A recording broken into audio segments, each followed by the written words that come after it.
Dictation start होगा 5 second के बाद। Get ready, start. आखिरकार मानहानि के मामले में दंडित राहुल गांधी की सदस्यता चली गई, क्योंकि कानून यही कहता है कि 2 वर्ष या उससे अधिक की सज़ा पाते ही किसी विधायक सांसद की सदस्यता स्वतः समाप्त हो जाएगी। इसी के साथ कांग्रेस यह संदेश देने में जुट गई है कि राहुल गांधी को भ्रष्टाचार के खिलाफ बोलने की कीमत चुकानी पड़ी।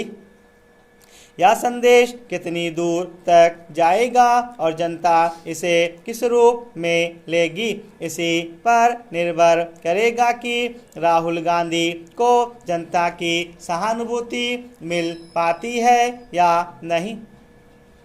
कांग्रेस कुछ भी मानकर चल रही हो, उसके लिए यह माहौल बनाना आसान नहीं होगा कि राहुल गांधी भ्रष्टाचार के खिलाफ बोल रहे थे, इसलिए सरकार ने छल बल से उनकी लोकसभा सदस्यता खत्म करा दी, क्योंकि सच तो यही है कि उन्हें अदालत ने मानहानि का दोषी पाया है और उनकी सदस्यता उसी तरह गई जैसे दर्जनों अन्य विधायकों और सांसदों की गई है।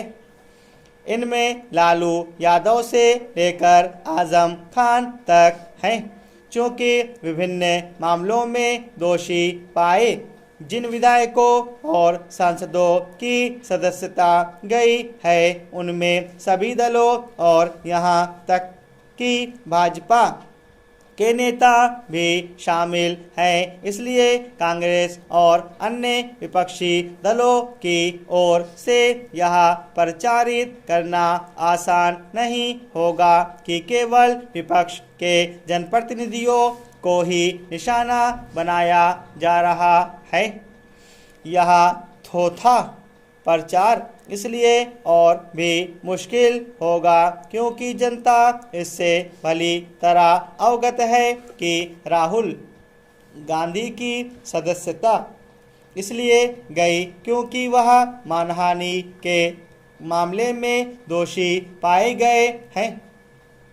राहुल गांधी मानहानि के दोषी इसीलिए पाए गए क्योंकि उन्होंने अपने इस कथन के लिए क्षमा मांगने से मना कर दिया कि सारे मोदी चोर क्यों होते हैं। यह ईर्ष्या और द्वेष से भरी एक अपमानजनक टिप्पणी थी। इसके लिए खेद प्रकट करने के स्थान पर राहुल कभी यह कहते हैं कि सत्य मेरा भगवान है और कभी यह कि मैं भारत की आवाज़ के लिए खड़ा लड़ रहा हूँ। इस बयानबाजी का उस विषय से कोई लेना देना नहीं जिसके लिए उन्हें दंडित किया गया और जिसके कारण उनकी सदस्यता गई। उन्हें जिस मामले में कानूनी लड़ाई लड़नी चाहिए उस पर राजनीतिक लड़ाई लड़ने की अपनी सीमाएं हैं, क्योंकि एक तो जनता सब जानती है और दूसरे भाजपा यह बताने में कोई कसर नहीं छोड़ने वाली कि राहुल ने एक जाति विशेष के लोगों पर अभद्र टिप्पणी करके उनका अपमान किया था और उन्हें सज़ा अदालत ने सुनाई है। राहुल का अतीत भी इसकी गवाही देता है कि वह किसी भी के खिलाफ कुछ भी बोल देते हैं।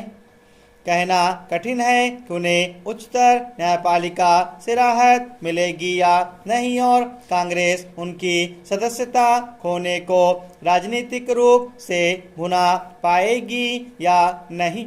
लेकिन यदि नेतागण संभल कर बोलना सीख लें तो इससे उनका और भारतीय राजनीति का हित ही होगा।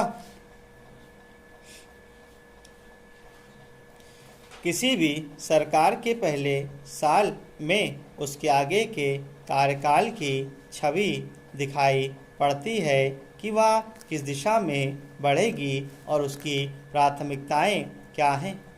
मुख्यमंत्री योगी आदित्यनाथ की सरकार के दूसरे कार्यकाल का भी आज 1 साल पूरा हो रहा है और इसका समग्र आकलन किया जाए तो सरकार अपनी प्राथमिकताओं को आगे बढ़ाने में सफल रही है। सरकार के 2 प्रमुख एजेंडे हैं, एक तो अर्थव्यवस्था को मजबूत करते हुए युवाओं को रोजगार उपलब्ध कराना और दूसरा कानून का राज्य स्थापित करना। स्टॉप।